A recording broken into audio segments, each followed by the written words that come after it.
Operation Tulong USA.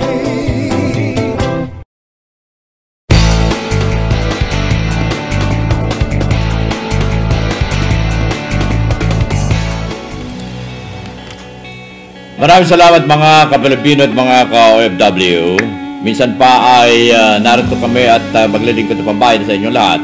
Mula sa Los Angeles, California, United States of America ay kinukumusta kong lahat ang ating mga tagapanood mula sa 72 bansa, 72 countries worldwide na ayon sa aming software ay nanonood at manunood at laging nanonood sa ating himpilang utusan na TV, ang kauna-unahan. Ulitin ko, the first in the world na internet television station na nagbo-broadcast sa loob ng inyong Facebook. Kaya isang karangalan na ito ay gawang Pilipino, mga ka-Pilipino. At ito ay mawibiga ko na isang may pagmamalaki nating pagkakataon naman din ay reach out natin ang mga OFW sa iba't ibang bansa sa buong mundo. At ngayon, ay katulad ng aking malimit na banggitin sa inyo, pinaabot kong aking personal na dalangin sa lahat ng mga may sakit na nasa kanilang mga tahanan, nasa kanilang mga rentahan ng tirahan, nasa shelter ng embahada dahil maaring sila ay pansamantalang naninirahan doon dahil may problema sa kanilang mga employer, yung aking mga ka-OFW, lalo-lalo na yung mga nahirapan dyan na may sakit na, andun pa lamang hindi kompleto ang kanyang pagkain o anuman, yan ay pinaabot kong personal na dalangin na sana kayo ay antabayanan ng magandang pagkakataon upang sa ganon ay manumbalik ang dati ninyong kalusugan. Mga ka-Pilipino, mula sa aking kinaroroonan sa Los Angeles, California, United States of America, kayo po ay aking ipapasyal sa Doha, Qatar. Isipin nyo how many thousands of miles mula rito sa aking kinaroroonan ay mga kapitbahay tayo mismo sa Doha, Qatar. Isipin nyo yan mga ka-Pilipino at mga ka-OFW. Para na lamang ginagawa nating pasyalan just a click of a finger ay naroon tayo sa Middle East. Isipin niyo yan, how amazing ang teknolohiya ngayon. Kaya kinakailangan tayo ay sumabay sa makabagong teknolohiya ng panahon. Kaya naman sinasabi ko sa inyo, ang OFW ay mawiwika nating isang unique na generation. Kaya meron akong tinatawag dyan na OFW Generation Unique. Ngayon, patutunayan ko sa inyo mga ka-Pilipino na direktamente ay pupunta tayo sa Doha, Qatar. Sa magitan ng ating pangipag-ugnayan sa isa sa mga OFW na nagtatrabaho riyan nasa katauhan ni Edmond Pascual. Edmond, magandang hapon mula sa Los Angeles, California at magandang gabi dyan sa Doha, Qatar. Hello? Hello, magandang gabi. Magandang gabi din po sa inyo, Kuya Manny. Isang karangalan o napakalaking karangalan ang makausap, ang tinaguri, ang henyo ng Facebook at marinig ng mga OFW sa 72 bansa na sumusubaybay dito sa Otusa TV. At sa lahat ng mga kaibigan ko, sasamantalain ko na to sa mga page na hawak ko, sa mga tambayan ng astig ng pasaway na OFW, sa samahan ng mga OFW International, sa Wanted Sweetheart, at higit sa lahat, ang pinaka-exciting na page na tagpuan ng mga OFW new version. Magandang gabi po sa inyong lahat. Ismay kayo dyan, gaya ng tinuturo ko, bawal ang nakasimangot kapag ako ang admin. Magandang gabi po, Kuya Manny. Yan ay tanggap. Diretso ko na. yan ay tinatawag na bahagi na hulahok sapagkat sa hulahok ay inintroduce ko ang instead na isusulat ninyo ang LOL, laugh out loud, dahil paano mo maramdaman ang LOL kung nagbabasa ka halimbawa, nakatatawa, tapos doon sa dulo LOL, paano mo i-express ang inyong pagtawa? Kaya dito sa hulahok ay inintroduce ko ang mga kahalili ng the word LOL instead ha ha ha ha ha ha. So, mga ka-Pilipino yan.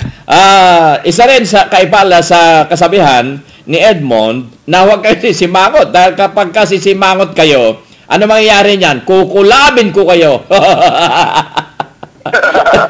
Oo nga, Kuya Manny, kasi bakit sisimangot? nag-abroad. Pinagbigyan ng Diyos na makaalis. Pagkatapos, pagdating sa abroad, mag-emo-emo. Tapos, LOL, gaya na sinasabi mo, LOL. Kung tatawa ka, damihan mo. Kaya ako, pag nag-post ako, nyahahaha, mahabang nyahahaha ang nilalagay ko. O kaya may wet mo pa. Yeah, dapat yun. Dahil, ito nga, mapapansin, napag-usapan muna natin ito bago tayo magchismisan na Edmond, ano? Dahil napag-usapan mo, binuksan mo kasi yung dapat maging masayang tao. Dito sa Facebook, as a matter of fact, bago itong aking definition, ang Facebook ay it is a circle of friend. Wala na ako maisip na pinakamalapit na definition ng Facebook, kundi circle, very simple, circle of friend. Facebook means circle of friend. Ngayon, ang Facebook, mga Kapilipino, ay nagsusulat kayo, sasagutan kayo.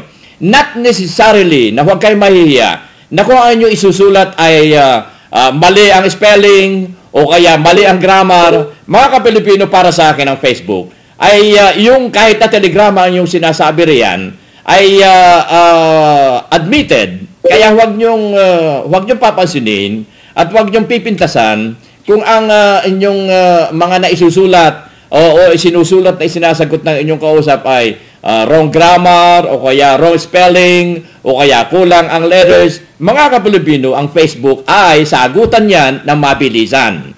Kaya nakikita ninyo, kapag ako ay nagsusulat, makikita ninyo ang tatlong tuldok. Halimbawa, may sinabi ako, kumusta ka? Tatlong tuldok yan, tak, tak, tak, tak. Ang oras dito ay tak, tak, tak, tak. Tatlong mga tuldok. Sapagkat, kung sa inyong pagbabasa, ay gagamitin pa ninyo yung comma, period, o whatsoever, ay hindi malaman kung saan kayo nagtapos ng iyong kausap dahil mabilisan yan. Kaya, if possible, ay paghihiwalayin ninyo yan. Ang nakikita ko sa Facebook, ay makabago ito na dapat nating tingnan at mag-introduce din tayo ng makabagong uri ng pagsusulat. Kaya mapapansin ninyo, makabago yung aking ginagamit. Lagi may tatlong tuldok. Halimbawa, tumawa ko, ha ha ha ha, tatlong tuldok, ha ha ha ha ha, tatlong tuldok. Kaya makikita ninyo na yan ay bagong uri ng komunikasyon ng Facebook. Kaya never na pintasan ninyo, never na pagtawanan ninyo kung mali ang grammar or mali ang spelling dahil yan ang Facebook. Yan. So, ngayon ay magtungo tayo sa ating kwentuhan. Alam mo, Edmond, nagagalak ako dahil alam mo, yung mga katulad ninyo, napakarami kasi akong nakakausap na karamihan, 99% ay mga chicks na OFW. Ako nagagalak dahil ngayon ay meron akong kausap na kung tawagin dyan sa lansangang salita ay kelot. Wow! So, nagagalak ako dahil magkakaroon na rin ako ng mga maiipon kong kaagaw sa pagandahang lalaki. Lalo-lalo na nakita ko yung picture mo. Saksakan ka ng kawan. Napakarami mo tagahanga. Kaya, matindi itong kausap ko. Ngayon, saan ka diyan sa Qatar? Ako po ngayon, Kuya Manny, ay nandito sa NDIA o New Doha International Airport. Bali, pag natapos po ito, yung lumang airport ay dito na lilipat. Dito na. Kasi yung dating airport, masyado siyang makaluma. Pagbaba mo ng airport, sakay ka pa ng bus para makarating ka mismo sa airport proper, no? O dun sa may mga duty free. Ito, direkta na. Pagbaba mo ng aeroplano, nandun ka na sa duty free, wala ka ng sasakyan, lalabas ka na kagad ng airport. Papunta sa destination mo. Ako ay curious dyan sa binanggit mo dyan, na riyan ka. Dyan ka ba nagtatrabaho ngayon? Opo, dito po ako sa Doha po. Ikaw ba ay engineer o technologist? O ano ang iyong... Ito ay pwede mong sagutin or not. Napakaaga para tanungin ko. Ano ang iyong trabaho ngayon diyan? Pwede mong sagutin or not? Ako po, Kuya Manny, maraming nag-iisip na ako isang malaking tao. Ako po ay isa lamang taga-timpla ng kape sa opisina. Nagtitimpla ako ng kape sa opisina, pinamimigay ko sa lahat ng mga nakaupo doon sa lamesa. Pag nakapagkape na sila lahat, umupo rin ako sa lamesa ko at mag-aantay ako ng mga utos. Xerox dito, Xerox doon, pasa ng mga paper, etc. Ganun po ang trabaho ko. Naging trabaho ko diyan. Alam mo kung anong posisyon yan, kung anong tawag dyan? Yan ang tinatawag na gopher. Dito po ang tawag sa akin ay T-boy office clerk.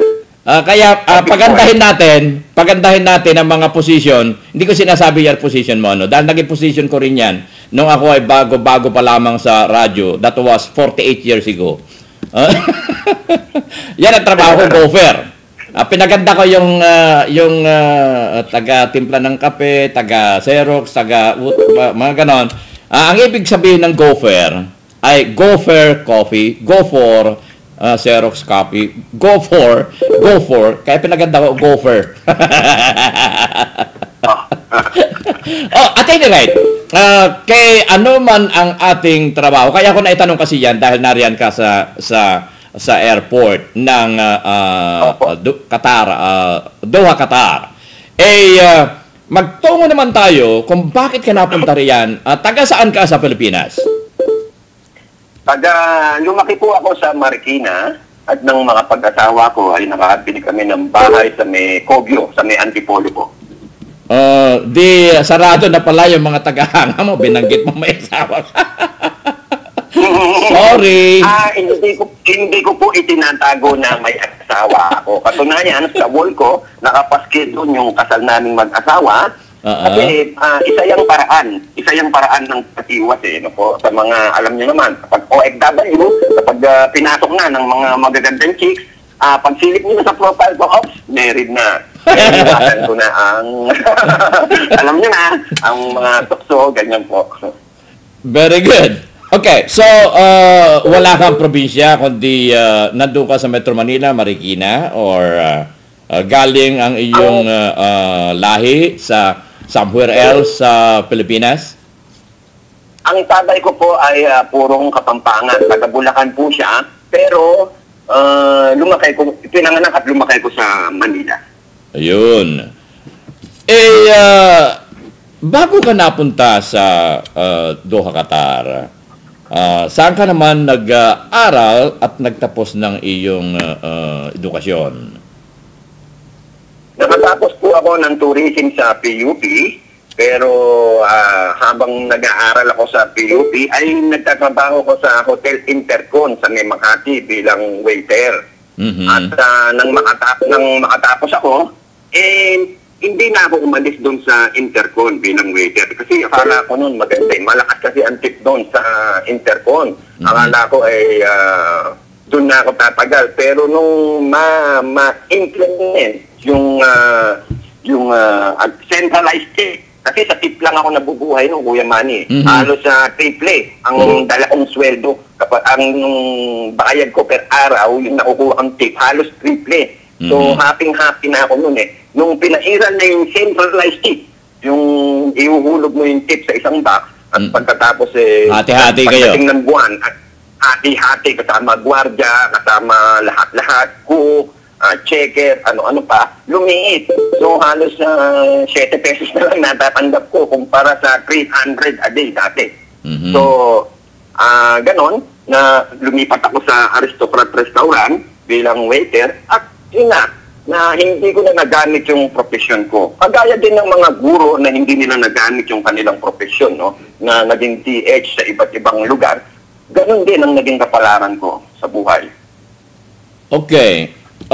Bali, ikaw ay experience sa paglilingkuran sa hotel at restaurant. Paano mo natuntunan na ikaw ay makapag-abroad? Bali po kasi ang anak ko noon ay sunod-sunod na ngayon ay mga binata na 19 years old, 18 years old, 17 years old. Bali nung panahon na 2006 na magsisimula na silang mag-high school, medyo nahirapan na kaming mag-asawa. Kaya sabi ko, oras na para mag-abroad. Nag-apply ako sa Mabini at napunta ako sa Saudi, sa palace, sa isang palasyo sa Saudi. Bali sa Saudi ako nagsimulang bali Saudi ang unang bansa na napuntahan ko bilang OFW. Balikan natin yung pag-a-apply mo. Siyempre, hinawakan ka na agency. Kumusta naman ang sitwasyon ng agency na humawak sa iyo nung ikaw unang bumulusok sa abroad, sa Saudi? Kuya Manny, ang experience ko sa Saudi ay masasabing pinakamalungkot na experience bilang OFW. Nag-apply ako sa Nauras Agency. Ang sabi ng agency noon ay Ramadan noon eh. Ang sabi ng Nauras Agency sa palace ka magtatrabaho bilang waiter. So sabi ko, maganda to. So in-applyan ko kagad, pero pagdating ko sa palasyo, doon ko natuklasan na magkaiba pala. Ang palasyo sa Saudi ay kung ikukumpara sa Pilipinas ay mansyon. No? Hindi pala ibig sabihin na kapag palasyo ay mga hari o prinsipe ang titiran mo. So natuklasan ko na kumpara sa palasyo sa Pilipinas, mansyon, sa Saudi, ang tawag palasyo. So, simpleng malaking bahay lang siya na pag-aarin ng isang mayamang tao. Isa siyang chic. At kung maikukumpara naman yung chic sa Pilipinas, ang tawag naman sa atin doon ay don. So, ang karanasan ko sa palasyo ay, 2 taon. Sa loob ng 2 taon, halos 3 beses lang yata ako nakalabas ng palasyo. Napakahigpit. Minsan sumasahod ako ng, ang kontrata ko ay 1,225. Ang natatanggap ko lang ay 700 riyals, 600 riyals, kasi sa dami ng deduction ng mga amo. Dito ay mayroong akong charge bawat salita ng amo. Kaya dapat paunawa sa halip na amo ay employer. Kaya may utang ka $1 sa akin. May utang ka $1 sa akin. Okay, so ganun mo ba? kasi pinatataas ko ang kalidad nating mga OFW. Ayaw kong tawagin natin yung pinagtatrabahuan natin ng amo. Sa halip ay employer. At ayaw kong tawagin tayong DH or trabahador or whatsoever, kundi employee. Kaya pinatataas ko ang ating kalidad. Dahil unang-una, bakit kamo? Ang laki na ibinibigay nating halaga sa kaban ng ating ekonomiya sa bansang Pilipinas. So, compared sa mga ginagalang ng mga posisyon sa Pilipinas, ay bakit ipababa nila ang kategorya natin mga OFW? Kaya tinataasan ko ang ating kategorya. Walang tinatawag na amo, kundi employer. Walang tinatawag na katulong, kundi empleyado. Yan! Kasi may kontrata tayo, di ba, Edmond? Kaya mataas ang ating kalidad. Basta't nag-abroad tayo, mas mataas tayo kaysa sa yung mga nandoon sa Pilipinas. Dahil, first of all, ang ating ibinibigay na kaban ng bansang Pilipinas ay nadadagdagan sa pag-unlad ng ating ekonomiya. Yan, kaya may utang ka $1. The moment pagbagit mo ng amo, another $1. Kaya, yan. Para sa ganun ay iwasan yung pagtatawagan ng katulong o pagtatawagan ng amo. Yan. Ngayon ay nabanggit mo na ikaw ay medyo tagilid ang swelduhan dahil 1,000 na mahigit ang dapat mong tanggapin ay 700 lamang yung tinatanggap. Bakit ganon? Kung kukunin natin ang percentage, kung 1,200 tapos natatanggap mo ay 700, that is equivalent to more than 40 or 35% ang tinatanggal ng iyong agency. Ba ang pinupuntahan ng halagang yon? Hindi po, ang employer employer akong nagbabawas noon, Kuya Manny. Ang napuntahan ko ay paano natin nasabihin ngayon to, isang hindi magandang employer. Bali, yun, ganon. Oh, okay. At any rate, at least alam namin. Kasi halos lahat ng aking mga interview, 99.9% na ang problema ng aking na-interview ay ganyan. Kulang ang sweldo mula sa employer or mula doon sa kontrata doon sa agency na yung iba ay kinukuha ng agency. At any rate, yan ay dapat na malaman ng ating mga namamahala, namumuno ng ating gobyerno sa Pilipinas para sa ganung pangalagaan tayo. Kaya naman, wala akong ibang ginawa dito sa ating Utusan na TV kundi mag-interview ng mga katulad ninyo para sa ganung malaman ng buong mundo ang ating hinaing. Dahil paano malalaman kung wala man lamang tayong tulay ng komunikasyon. Kaya ito ino-open ko, ang Utusan na TV, para sa ganun ay malaman ng buong mundo ang ating kalagayan ng mga OFW na we really belong to the OFW Generation Unique. Hindi kasama yung mga mga tamparurong sa ating henerasyon ng mga kakaibang uri ng henerasyon. Alam ko ang yung damdamin. Ngayon, mula sa Saudi, bakit ka napunta sa Qatar? Bali po, pagkagaling ko sa Saudi, ayaw ko na sanang mag-abroad. Kaya lang, yung tatlong anak kong malalaki, pagbalik ko kasi yung misis ko ay nag-family planning kami, no? Naka-protected siya para hindi na masundan yung aming anak. Tatlo kasi yun eh. Mm-hmm. Pero nang umalis ako ng Saudi, sabi ko, ipaalis mo na yung protection. Pwede ba sabihin yun? Yeah, of course, IUD, of course. No? Naka-IUD siya. No, sabi ko, pag alis ko, paalis mo na yung IUD, total wala naman ako. Mm. So, pagbalik ko, yun ang problem. Yun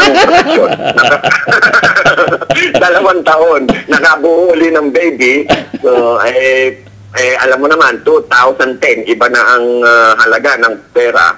Kaya naisipan ko na, teka, kailangan paghandaan naman natin itong baby. Total, yung mga bata ay college na, ilang taon na lang, magkatrabaho na yan. Ito namang baby ang paghandaan natin. Kaya nag-apply uli ako dito sa Qatar.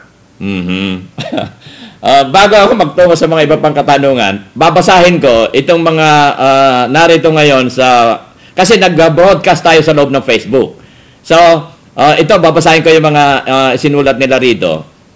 Mula kay Tess Agravante, ang sabi niya, "Wow, Kuya Ed, ikaw pala ang nakasalang ngayon. Siyang CP ko, CP lang gamit ko, kaya di mi makapanood live na mga interview ni Sir Manny. Abangan na lang sa YouTube. Hehehehe. Galingan mo, Kuya Ed." Sabi niya, "Good luck and God bless." I-like natin to. Ngayon, mula naman kay Rocky Nazar, ang dami mong mga tagahanga. Bakit hindi ko mapakinggan? Sayang naman. Ang gagawin mo, Rocky Nazar, ay ulitin mo na i-log sa iyong Facebook. Isulat mo lamang ang www.utusa.tv somewhere. Diyan sa right i-post box, sa comment box, o kaya sa PM box, isulat mo ang www.utusa.tv at mapapanood mo riyan. Mula naman kay Ivanjo Dibongkawel, go, Mr. Clown, admin ng tagpuan ng OFW New Version. Yan, another taghanga mo yan. Si Irene Perges Fidelino, magandang gabi, Mr. Edmond Pascual. Ang wafo nyo pala. Look alike ka ni Robin Padilla. Wow! Kita mo? Nalintikan ka na riyan, Edmond. good boy ako eh. Tinaguri ang bad boy yata yun, Kuya Manny. Okay. Inulit ni Irene Perges Fidelino, may asawa ka na pala. Akala ko single ka. Manliligaw sana ako. Ha ha ha ha. Joke lang po. Talaga din naman. Okay. So, ngayon, tingnan ko naman itong mga tagahanga mo na nag-like dito sa ating pag-uusap ngayon. Dahil gusto kong maipaabot sa kanila na tayo ay pinahalagan ko ang kanilang ginagawa dahil syempre, mag-log on ka sa Facebook, panahon yan. O kaya kung ikay nagtatrabaho, maglalaan ka ng panahon para mapanood mo, makapag-communicate ka, makapag-interact sa Facebook. Kaya bibigyan ko ng pansin. Ito yung mga nag-like dito sa ating pag-uusap. Mga bahagi lamang ito.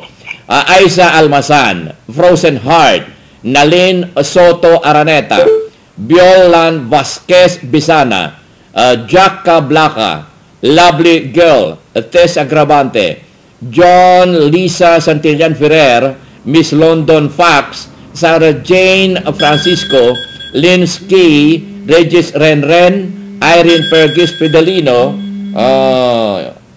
Sandali lang at i-off ko lang muna yung aking cellphone. Celine Miranda, Anisa Habalon Abangco, Glenda Helbis Salondagit, Tatoy, Beb Bolaño, Tagaylo Tabonao, Jenny Ang, Sweet J. Corayag, DC Gift Muangas, Ivan Joe de Bongkawil, Lisa Camacho Robredillo, Orion Paz, Rocky Nazar, Miss Pania Rabasto. Wow, ang dami mong tagahanga. Balik tayo. Ito'y binabasa ko dito sa loob ng Facebook na kung saan ay nagbabroadcast tayo inside the Facebook Edmond Pascual. Ano? Ngayon ay ito ay katuwaan ko. Bibigyan kita ng libro ng hulahok kapag ka naibigay mo ng tuloy-tuloy ang birthday ng inyong mga anak. Simula sa panganay hanggang doon sa bunso. Okay. Tuloy-tuloy ha. Wala yung tuloy-tuloy. Ano birthday ng panganay? Sige, go ahead. Ang panganay ko po, August 15, 1992. Ay, 1992. Okay. Sorry. Ang pangalawa ko, December 12, 1995. Ang pangatlo ko ay May 13. Itong May, magbe-birthday siya, 1996. At nag-birthday last April 12. Nakalimutan ko. 2010. Okay.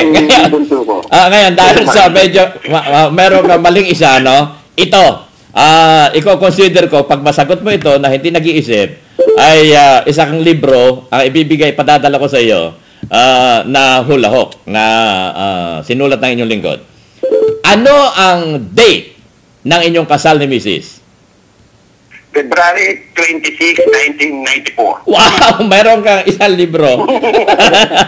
Salamat. Maraming salamat, Kuya Manny.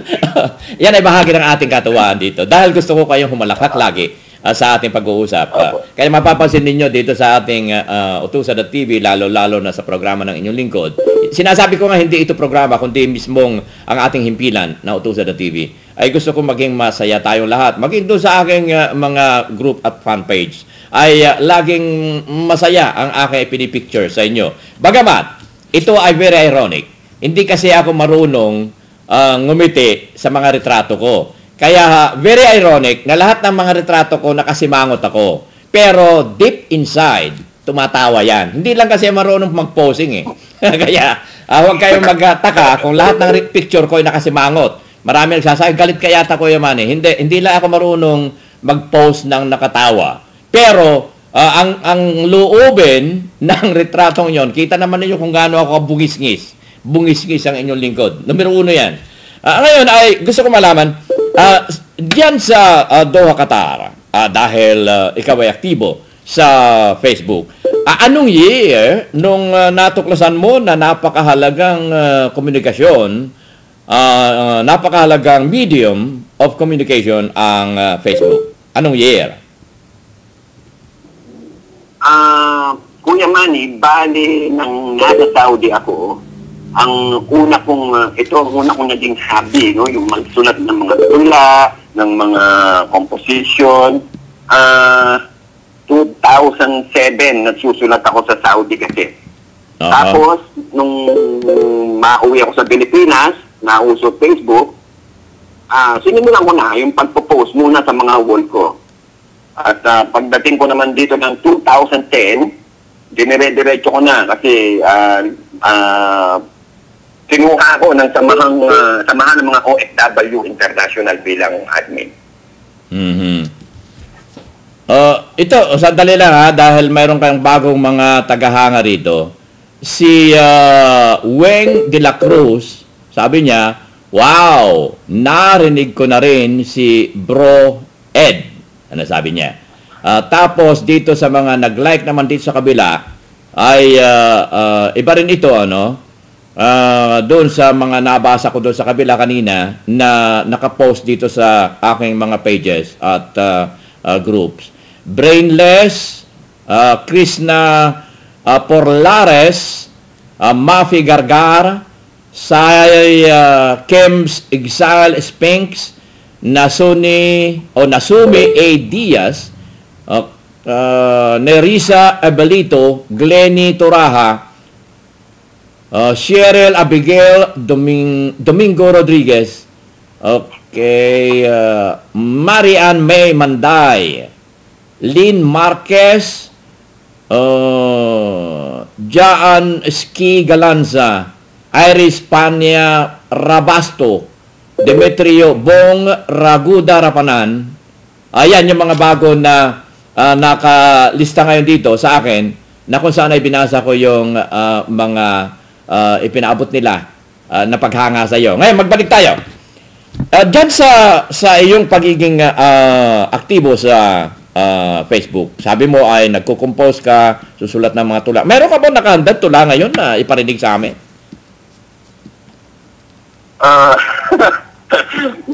Bali, ang kauna-unahang tula lang na ginawa ko ang kabisado ko, Kuya Manny. Okay.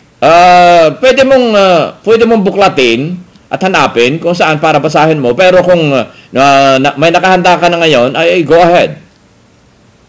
Yung kauna-unahan lang tula ang kabisado ko, siguro. Hindi ko mabubuklat yung mga... Marami na kasi, Kuya Manny. Oo nga, alam ko yan. Na akong gumawa ng maraming libro. Yung kabisado ko lang, yung unang tula na ginawa ko na pinost ko sa Saudi kasi. Yung... Bali, kasi naging inspiration ko noon si Alamid ng Desierto. Nang mabasa ko yung tula niya, sabi ko, pwede rin akong gumawa nito, makagawa nga. Tapos, yun nga, gumawa ako at pinadala ko doon. At mga ilang linggo lang, na-post na siya. So, ganito yun eh. Bali, ano yun, experience ko ba sa unang lipad ko? Okay, go ahead. Bali, ganito yun eh. Doon sa paliparan ay wala kaming imikan. Nalalabing oras ng paghihiwalay ay ayaw naming malaman. Ngiti sa labi ng aking may bahay, dama ko pampalakas loob lamang sapagkat alam niya iyon ang tamang paraan. Karga-karga kong sanggol, parang ayaw kong bitiwan. Haplos niya sa pisngi ko'y nagsasabing huwag siyang iwan. Tahimik na mga anak, aking iniiwasan. Malulungkot nilang mga mata ay ayokong pagmasdan. Baka nang dahil do'y, pangarap ay kalimutan ko na lamang. Magtiis sa aking bayan, puro kahirapan. Kaya ng oras na mabilis ko silang tinalikuran. Pagpatak ng luha ko, wala na. Baka hindi ko na mapigilan. Para akong robot sa loob ng paliparan, nagising na lamang akong nakaupo sa lumilipad na sasakyan. Pag-angat ng eroplano, naidasal ko na lang, Panginoon, mag-iing ako, lagi niyo pong bantayan. Bawat ugat kasing papawid, laging kinakabahan. Tulog nga ang katawan, gising naman ang isipan. Disyerto ng Saudi, ng aking mapagmasdan. Makabalik sana ng buhay, nasambit ko na lamang. Yun po yun.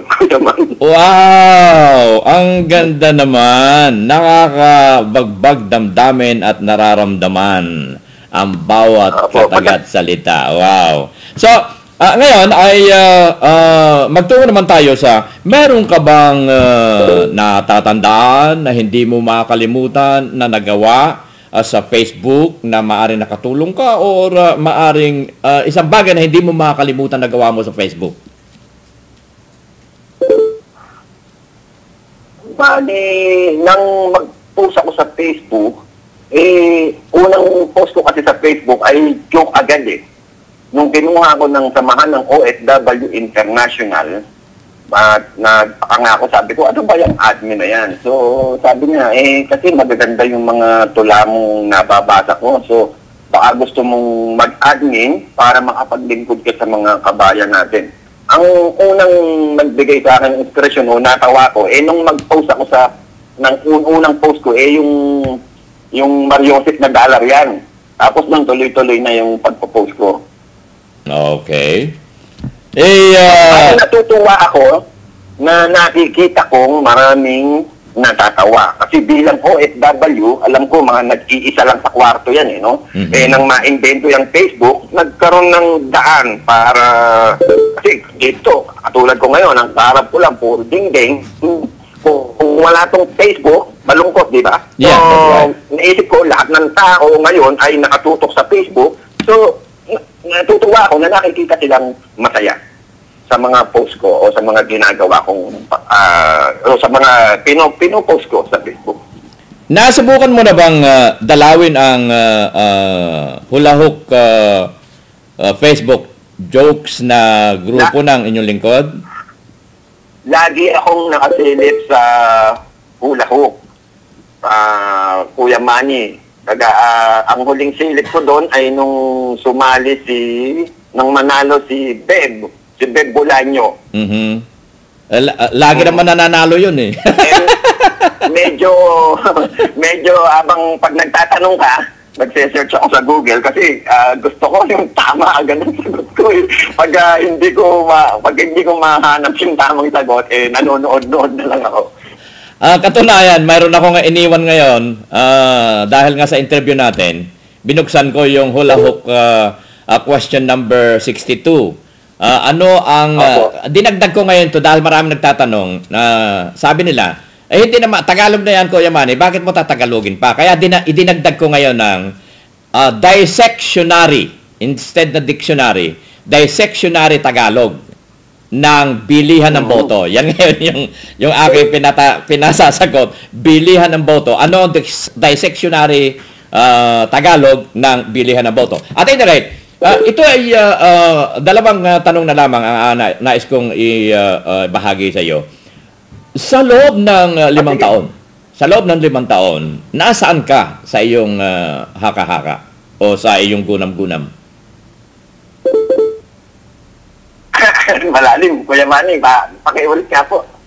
Nasaan ka sa iyong nakikita, sa iyong nararamdaman? Nasaan ka kaya after 5 years?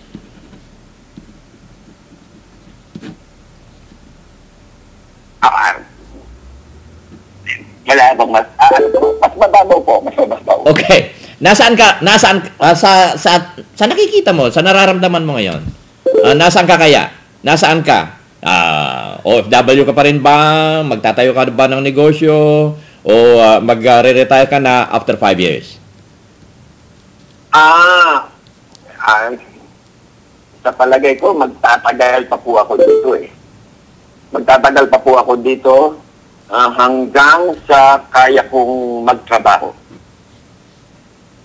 Panghuling katanungan, ikaw ba ay boboto ngayon? Hindi po. Okay. hindi kami makakalabas dito sa kampo, Kuya Manny. At wala. Kasi kung merong isang grupo dito na magsasabing, halika, boboto tayo doon, sasama ko. Pero wala dito eh. Okay. Hindi nga namin alam kung saan lugar ang botohan dito, Kuya Manny. Okay. So, nasa sa iyo ang pagkakataon para yung mga hindi mo nabanggit kanina na batiin o kaya yung mga mahal mo sa buhay, yung mga anak mo na hindi mo kanina nabanggit yung kanilang mga pangalan, ipinagkakaloob ko ang pagkakataon para mandi ipaabot ang iyong mga nais na ipaabot sa mga mahal mo sa buhay, mga kaibigan o whosoever. Binabati ko ang aking asawa, ang aking napakabait na misis, si Juliet Pascual, ang aking mga anak, si RJ, si JB, si EJ, at ang bunso kong iniwan na 9 na buwan pa lang, ngayon ay magtatatlong taon na, si JC. At binabati ko rin lahat ng mga kasamahan kong admin, yung mga hinahangaan kong admin. Alam nyo, Kuya Manny, hangang-hanga ako sa lahat ng mga admin kasi nagbubuo sila ng panahon para makapaglingkod sa mga OFW. Kagaya mo, Kuya Manny, hanga din ako sa iyo dahil naggaya nito, naririnig ka ng lahat, no? Naririnig tayo ng lahat at alam kong maraming natutuwang mga OFW ngayon. Kaya binabati ko lahat ng mga kasamahan kong admin, si Admin Bam, Admin Ching, Admin James, Admin MK, si Admin Papawan, si Admin Royal, si Admin Virgin, at mga creator ko sa mga page. Binabati ko sila lahat at lahat ng mga kaibigan ko sa aking wall. Binabati ko kayong lahat. Mahal na mahal ko kayong lahat. Mga Kapilipino, mga ka-OFW, inyo pong napanood at napakinggan ang direktamenteng pakipag-ugnayan na Utusa.tv kay Edmond Pascual direktamente sa Doha, Qatar. Ang inyong lingkod, Kuya Manny Calpito po nag-iiwan ng pagkain kaisipan. Ang utang na loob ay hindi dapat nabayaran sa halip ito ay pasa. Sa inyong lahat, maraming salamat at mabuhay. Operation Tulong USA.